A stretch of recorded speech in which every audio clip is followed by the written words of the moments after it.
దేవుని స్తోత్రము వచ్చిన నాకు సంబంధించిన సంఘస్థులకు సంఘకాలంలో మరి నాకు ఇచ్చిన 5వ మాట దప్పికొలుచున్న మాట అది యేసులో మరి యేసులో మరి 5వ మాట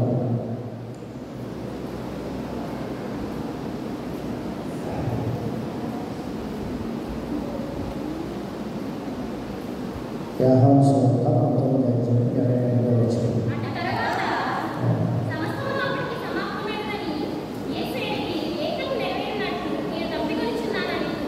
దేవుని స్తోత్రం పరిశుద్ధ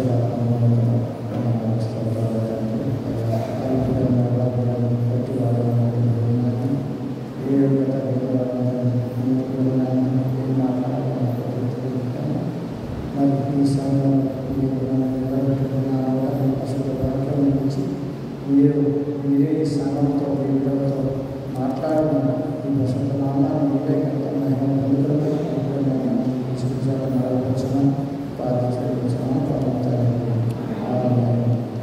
ప్రభువు పలికిన మాట చాలా మరి అద్భుతమైన మాట, గొప్ప మాట. ఎందుకంటే సమస్త లోకాన్ని ఆయన నోటి మాటతో సృష్టించిన దేవుడు మరి ఈ రోజున నేను తప్పుకొలుచున్నాను అని అంటున్నాడంటే ఆయన మరి దేని కొరకు తప్పుకున్నాడు? ఆయన నిజంగానే శారీరకంగా తప్పిగా ఉన్నాడు. ఆయన దాహం తీర్చుకోవాలంటే మరి లోపల ఉండాలంటే ఆయనవే కదా. మరి తప్పుకొలుచున్నానని ఎందుకు అన్నారు అంటే మరి ఆ తప్పిక నీ కోసం నా కోసం ఆయన తప్పు కలిగి ఉన్నాడు. మరి ఆయన మరి మార్కు సువార్త 14:36 చదవండి.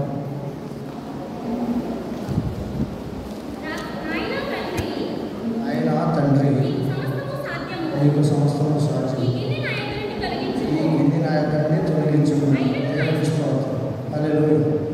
ప్రభువారు గెత్సేమనే తోటలో ప్రార్థన చేస్తూ ఉండగా ఆయనకి ప్రార్థనలో ఒక గిన్నె కనిపిస్తూ ఉన్నాడు. ఆ గిన్నెనే తొలగించమని ఆయన ప్రార్థిస్తూ ఉన్నాడు. మరి పాట కూడా ఉంది కదా మనకి, గెత్సేమనే తోట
రక్షకుడుగా వచ్చాడు.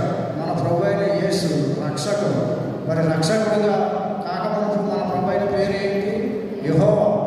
యెహోవా అంటే ఉన్నవాడును అనువాడు, ఆదియు అంతము నేనే అన్న మన ప్రభు, మన దేవుడు. మరి ఆదియు అంతమై ఉన్న దేవుడు మరి ఈ లోకంలో ఒక శిశువుగా మనిషిగా పుట్టవలసి వచ్చింది. ఎందుకంటే ఆయన పుట్టింది యేసు. యేసు అనే పేరుకి ఏంటి అర్థం? రక్షకుడు. ఈ లోక పాపాల నుండి, ఈ లోక పాప విమోచన నుండి, మరి ఈ పాపం అనే లోకంలో ఈ శాపంలో కొట్టుకుపోతున్న ప్రజలను ఆయన రక్షించడానికి యేసుగా పుట్టాడు. మన ప్రభు అయిన యెహోవా దేవుడు నేను ఉన్నవాడను అనువాడను ఆది అంతమై ఉన్న వాడనై ఉన్నానని చెప్పిన దేవుడు మరి ఈ లోకం నశించిపోవడానికి, ఈ లోకంలో ఉన్న తన బిడ్డలు అందరూ పాప లోకంలో కృషించిపోయి కూలిపోయి నరకంలోకి వెళ్ళకూడదని ఆయన వచ్చాడు కనుక మరి అందుకనే ఏమన్నాడైనా నేను దప్పికొనుచున్నాను అన్నాడు. దప్పిక అంటే దాహం అంటే ఈ లోకంలో అనేక రకాలైన దాహాలు ఉన్నాయి. కొంతమందికి కుల పిచ్చి దాహం, కొంతమందికి మత పిచ్చి దాహం, కొంతమందికి మరి త్రాగుడని దాహం, కొంతమందికి మరి శరీరేచ్ఛను తీర్చుకునే దాహం, ఇలాగా కొంతమందికి వ్యభిచార దాహం, ఇలాగ అనేక రకాలైన దాహాలు మనుషులమైన మనం కలిగి ఉన్నాం. కానీ మన ప్రభువారైతే నేను దాహం కొనుచున్నాను అనేది దేని కొరకంటే ఆత్మదాహం, ఆత్మ రక్షణ కొరకు దప్పి కలిగి ఉన్నాడు. అంతటా అందరూ మారు మనసు పొంది అందరూ రక్షణ పొందాలనే ఆత్మ రక్షణ కొరకు ఆయన ఆత్మదాహం కలిగి ఉన్నాడు. మరి యేసుక్రీస్తు వారు అనేక దాహాలు తీర్చారు. మరి అరణ్యంలో మరి రోధిస్తున్న ఆగమ దాహం తీర్చిన దేవుడు, మరి సంసోను మరి దాహం తీర్చిన దేవుడు, అలాగే తన ప్రజలైన ఇశ్రాయేలు ప్రజలు మరి అరణ్యంలో ఉండి వేదన రోదన పడినప్పుడు, దాహం లేక నీళ్ళు లేక బాధపడుతున్నప్పుడు ఆయన అరణ్యంలో మరి ఇశ్రాయేలు ప్రజలు మరి 6 లక్షల మంది దాహం తీర్చిన దేవుడు. ఈ రోజున దాహం పొందుతున్నాను అని అంటే మరి మన కొరకు ఈ లోకమనే అరణ్యంలో, ఈ పాపలోకం అనే అరణ్యంలో ఉన్న మన కొరకు అలనాడు ఇశ్రాయేలు ప్రజలు మైదానం అనే అరణ్యంలో ఉన్నప్పుడు వారి దాహం తీర్చిన దేవుడు మన దాహం తీర్చడానికి కూడా ఆయన దప్పుకొని ఉన్నాడు. ఆయన దప్పుకొని ఉన్నది దేని కొరకంటే ఆయన ఏదో శారీరకంగా దాహం తీర్చుకొని తృప్తి పొందాలని కాదు. కానీ మనం ఈ లోకంలో చేసిన పాపాలు, మరి మనం చేసిన శాపాలను, మరి ఆ యొక్క శరక మరి దేవుడు ముందుగానే ఆయన ప్రార్థన చేస్తున్నప్పుడు మరి దేవుడు ఆయనకి చూపించాడు, పాత్ర చూపించేవారు అనమాట. గెచ్చబడిన తోట ఆయన ప్రార్థన చేస్తున్నప్పుడు ఒక గిన్నె ఆయన నిండగా ఒక శరకతో నింపబడి ఉన్న పాత్ర, మరి నింపబడి ఉన్న పాత్ర ఆయనకి చూపిస్తున్నప్పుడు ఆయన ప్రభువారు అంటారు, ప్రభువా నీ చిత్తం తండ్రి, నీ చిత్తమైతే ఈ గిన్నెను నా ఎదురు నుంచి తొలగించు అంటే మరి ఆ గిన్నె ఏంటి, ఆ గిన్నెలో ఉన్నది ఏంటి, ఒక శరక. అందుకనే నేను దప్పుకొనుచున్నాను అన్నప్పుడు ఈ పాపాలన్నీ కూడా ఆయన యేసుక్రీస్తు వారు స్వీకరించడానికి ఆయన ఈ లోకానికి మనిషిగా వచ్చాడు. కాబట్టి మరి యోహాను సువార్త మరి 4:7 చదవండి.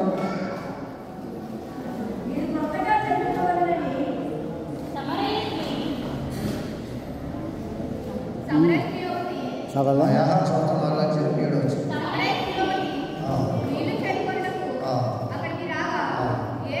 యేసు నాకు దాహం మరి ఆమె దేవుని స్తోత్రం.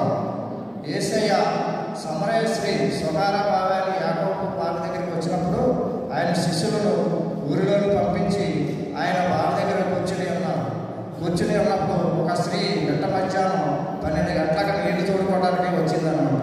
వచ్చినప్పుడు ఆయన ఆ స్త్రీని అడుగుతాడు, అమ్మ నాకు దాహానికి ఇమ్మని అడిగినప్పుడు ఆమె అంటాదే, అయ్యా నేను యూదుడు, నేను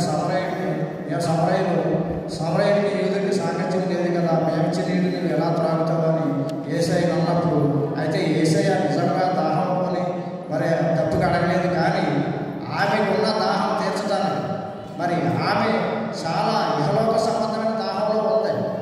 ఆమె దాహం ఏమిటంటే శారీరక సంబంధమైన దాహం, విభిచారమైన దాహంలో ఆమె ఉన్నది. కాబట్టి ఆమె దాహం తీర్చడానికి యేసయ్య ఆమె దాహం అడిగాడు తప్ప ఆయన దప్పుకొని కాదు. అప్పుడు ఆయన ప్రభువారు అన్నారు, అమ్మ నీవిచ్చి నీళ్లు తాగిన వాడు మరి మరలా దప్పుకుంటాడు, కానీ మరి నేనిచ్చే నీళ్లు తాగితే మరి ఎప్పుడూ దప్పుకోవడం అన్నప్పుడు ఆ స్త్రీ అన్నదే, అయ్యా నేను రోజు చాలా దూరం నుంచి వచ్చి ఈ మెట్ట మధ్యాహ్నం సమయంలో నీళ్లు చేసుకోలేకపోతున్నాను, నీకు ఇచ్చే నీళ్లు మరి నేను దాహం అంటున్నా కాబట్టి ఆ నీళ్లు నాకు ఇవ్వని అడిగితే అప్పుడు ప్రభు అన్నాడు, ఆమె కళ్ళు తెరిపించడానికి ఆయన మరి ఆ మాట అన్నాడు. ఏమన్నాడు, అయితే నీ వెళ్ళి ఈ పెనుటిని తీసుకురామన్నాడు. పెనుటిని తీసుకురామన్నప్పుడు ఆమె అన్నది, నాకు పెనుటి లేడు అన్నాడు. అప్పుడు ప్రభు వారు ఏమన్నారు, నీకు పెనుటి లేడు అన్నా కదా, నీకు 5 భర్తలు ఉన్నారు, కానీ ఇప్పుడు కూడా ఒకడు ఉన్నాడు, అంటే మొత్తం 6 ఉన్నారు. 6 భర్తలు ఉన్నారు. నువ్వు 6తో శారీరకమైన సంబంధ దాహం తీర్చుకున్నావు, కానీ ఆత్మదాహం తీర్చుకోవాలనే ఆశ నీలో లేదు. కాబట్టి నీవు ఇలాగనే ఆమె చేసే పాపాలన్నీ కూడా ఆమె చెప్పినప్పుడు ఆమె మరి హృదయం తెరవబడినప్పుడు ఆమె మళ్ళీ ఏమంటుందంటే, ఇలా సంభాషణ జరుగుతూ ఉండగా 25వ వచనం చదవండి. ఆ స్త్రీ ఆయనతో క్రీస్తు అనబడిన మెస్సయ్య వచ్చునని నేను ఎరుగుతున్నాను. ఆయన వచ్చినప్పుడు మాకు సమస్తము తెలియజేయనగా, యేసు నీతో మాట్లాడుతున్నది నేనే అని ఆమెతో చెప్పాను. దేవుని స్తోత్రం, హల్లెలూయా. ఎప్పుడైతే ఈవిడేమందంటే, ప్రభువా, యేసు ప్రభు అనేవారు వస్తారని మేము ఎప్పటి నుంచో వింటున్నాము, ఆయన వస్తే మాకు రక్షణ కలుగుతుందని, మేము ఈ లోక పాపం నుంచి విమోచించబడతామని మేము వింటున్నాము, ఆయన మనకు ఎదురు చూస్తున్నాము అని ఈవిడ అన్నప్పుడు ఆ ప్రభు వారు ఏమన్నారు, ఆయనను నేనే అని ఆమెతో చెప్పాడు. మనం కూడా మరి ప్రభువారు వస్తారని మరి యెషయా గారి ద్వారా, మరి అనేక రకాల సేవకుల భక్తుల ద్వారా, మరి ప్రవక్తల ద్వారా, ఆదికాండం ద్వారా దేవుడు మనకి అనేక సంవత్సరాలు తెలియపరిచిన విధంగానే 2000 సంవత్సరాల క్రితం ఆయన ఈ లోకంలో పుట్టి మరి ఆయన మరి మన కొరకు 34 సంవత్సరాలు ఈ లోకంలో జీవించి చనిపోయి తిరిగి లేచి వెళ్ళిపోయారు. ఆ రోజు నుంచి కూడా మనం ఎన్నోసార్లు యేసు ప్రభు వారు వచ్చారు, మన కోసం సిలువ వేయబడ్డారు, ఆయన పరిశుద్ధ రక్తం సిందించారు, ఆయన రక్తంతో మనం కొన్నారు అని మనం వింటున్నాం. కానీ మనం ఒప్పుకున్నాం, కానీ నిజంగా ఆయనకి లోపడుతున్నామా? మనం మన సొత్తు అని మనం అనుకుంటున్నాం, కానీ మన సొత్తు కాదని మనందరికీ తెలుసు. మనం ఎవరి సొత్తు ఉన్నాం? ప్రభువారి సొత్తు ఉన్నాం. ఆయన మన ఎలా కొన్నారు? ఆయన మనం కొన్నారు. ఏం పెట్టుకున్నారు? ఆయన సొంత రక్తమిచ్చి మనం కొన్నారు. మన సొత్తు కానప్పుడు ఇప్పుడు మనం ఏదైనా పనులు కొనుక్కున్నాం అనుకోండి, అది మన ఇష్టానుసారంగా మన ఇష్టం వాడుకుంటాం కదా. వాడుకోండి. ఒక మోటార్ సైకిల్ కొనుక్కున్నా, లేకపోతే ఒక టీవీ కొనుక్కున్నా, లేకపోతే ఒక ఫ్రిడ్జ్ కొనుక్కున్నా, లేకపోతే ఏదో ఒక పనులు కొనుక్కున్నా, అది మన ఇంట్లో మన ఇష్టం వాడుకుంటాం కదా.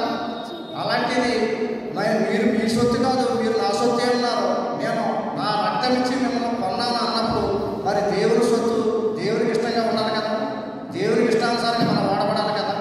మరి అలాంటి కాకుండా మన ఇష్టానుసారంగా మన ఈ లోకంలో అనేక రకాలైన దాహాలు, మరి దాహంతో మరి కొంతమంది శారీరకమైన దాహం, కొంతమంది ధనదాహం, డబ్బు దాహం, ఈ రోజుల్లో ఈ కులదాహం, కులపిచ్చి ఎక్కువైపోయింది, కులదాహం ఎక్కువైంది. కులదాహంతో చాలామంది మేము గొప్పవారమని, ఈ లోకంలో తక్కువ కులాలు ఉండకూడదనే వారు కూడా చాలా ఎక్కువైపోయింది. దానికోసమే చాలా గొడవలు కూడా జరుగుతూ ఉన్నాయి. గొప్ప దైవజనులు కూడా మరి చంపివేసినా కానీ వాళ్ళ కులదాహం తీరటంలో, కులదాహం తీర్చేవాడు అన్ని దాహాలు, మరి కులదాహం కాదు, శరీర దాహం కాదు, మరి మనసు ఉన్న తాపాలు అందరి సంఘటనలు తెచ్చేవాడు మన యేసయ్య. కాబట్టి మనకున్న దాహం, యేసయ్యకున్న దాహం ఏమిటంటే అంతటా అందరూ మారు మనసు పొందాలని. ఆ స్త్రీ ఎప్పుడైతే మరి యేసు మరి ప్రభువారు మెస్సయ్య వస్తున్నాడని నేను ఎరుగుతున్నాను, ఆయన వచ్చినప్పుడు మాకు సమస్తము తెలియజేయని చెప్పగా యేసు ఆ స్త్రీతో ఏమన్నాడు, నీతో మాట్లాడుతున్నవాడు నేనే అని ఆమెతో చెప్పాను. అంతలో శిష్యులు వచ్చారట. తర్వాత ఆ స్త్రీ 28వ వచనంలో చూస్తే, ఆ స్త్రీ తన కుండను విడిచిపెట్టి ఊరిలోకి వెళ్ళింది. దేవుని స్తోత్రం.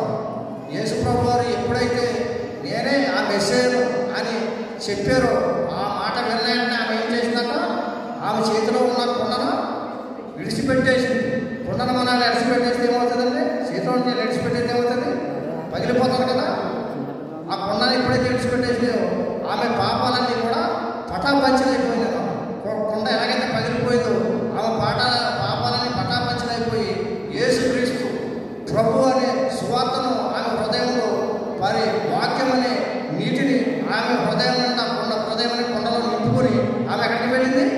ఊరిలోనికి వెళ్ళిపోయింది. ఊరిలోకి వెళ్ళిపోయి ఊరుకుందా?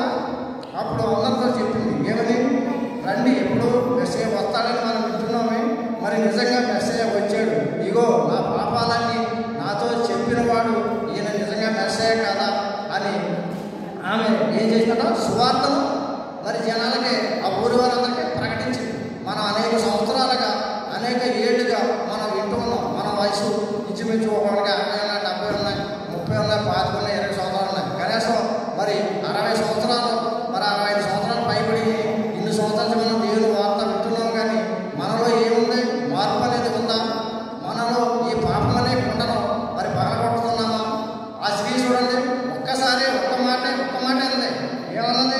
యేసుప్రభు వారు ఏమన్నారు? ఆ యేసును నీతో మాట్లాడుతున్నది నేనే అని చెప్పగా ఆమె ఏం చేసిందంటే ఆమె చేతిలో ఉన్న కుండ విడిచిపెట్టేసింది. ఆ పాపాలన్నీ కూడా పాపాన్ని కుండనే పగలగొట్టేసి కుండలోకి వెళ్ళి ఏం చేసింది? క్రీస్తుని గురించిన సువార్త ప్రజలకు బోధించింది. మరి మనం కూడా అలాగా మనం పాపం అనే కుండను విడిచిపెట్టకపోతే ఈ పాపం అనే దాహంతో నేను ఎంతకాలం తీర్చిన ఎంతకాలం జీవించినా ఏముంది శరీరంలో? ఎప్పుడైనా ఈ శరీరం మట్టి అయిపోతుంది కనుక మరి ఆమె శారీరక దాహం, కామంతో నిండి ఉన్న దాహాన్ని, శారీరక దాహాన్ని మరి 6 భర్తలతో ఉన్నా కానీ ఆమెకి ఆ ఏం తీరట్లేదమ్మా, ఆ కామం, ఆ యక్షణం అనేది దాహం తీరటం లేదు.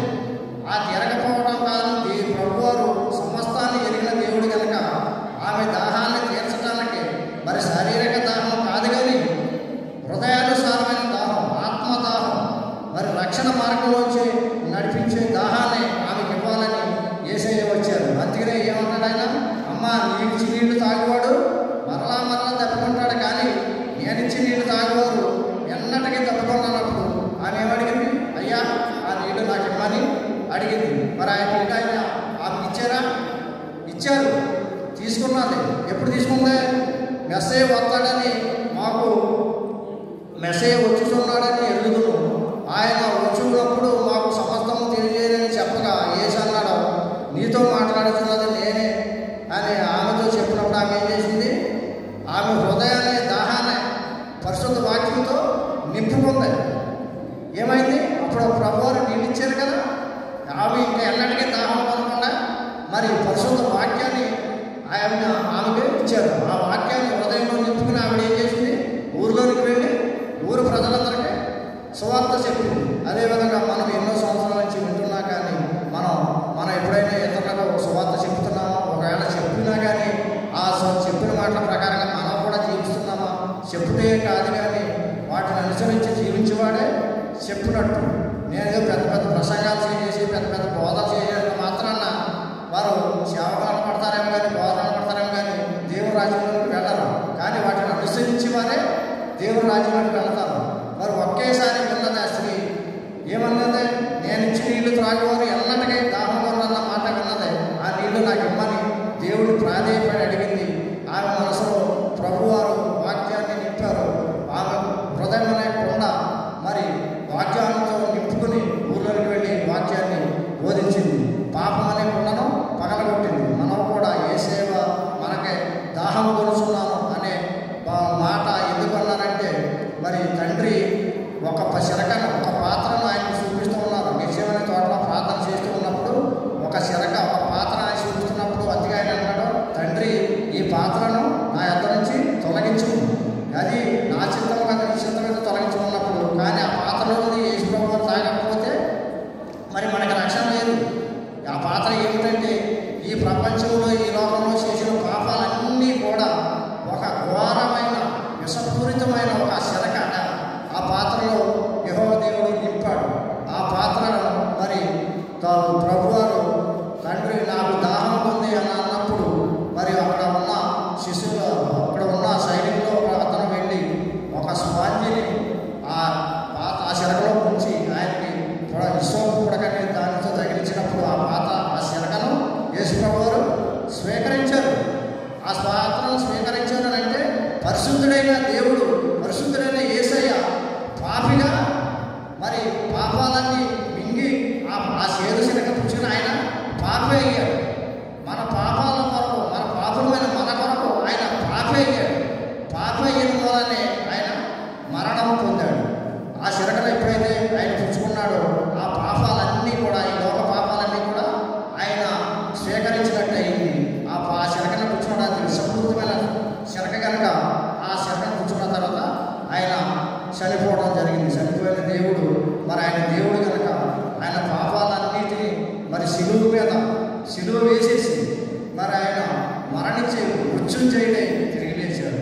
అలాగా మరి ఆయన దాహం కోరుకున్నది మన పాపాల నిమిత్తమే కానీ ఆయన కాదు. కాబట్టి మనం కూడా ఆ సమరశీలున్న దాహం కలిగి మరి ఎలాగైతే ప్రభు ఇచ్చిన నీళ్లు తాగి ఆమె హృదయాన్ని కూడా నింపుకుందో అలాగే మనం కూడా అనేక సంవత్సరాలుగా వింటూ ఉన్నాము దేవుని వాక్యం. మరి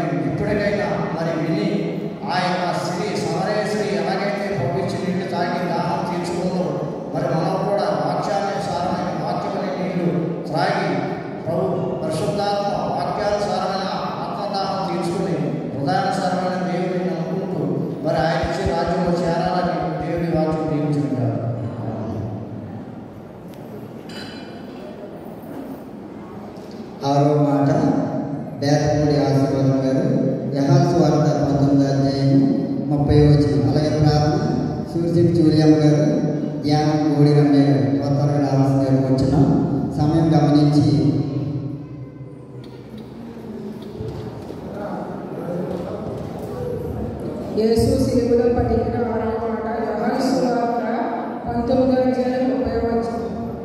యేసు ఆ శిలక పుచ్చుకొని సమస్తమైనదని చెప్పి తల వంచి ఆత్మను అప్పగించింది. ప్రార్థన చేసుకుంటారండి.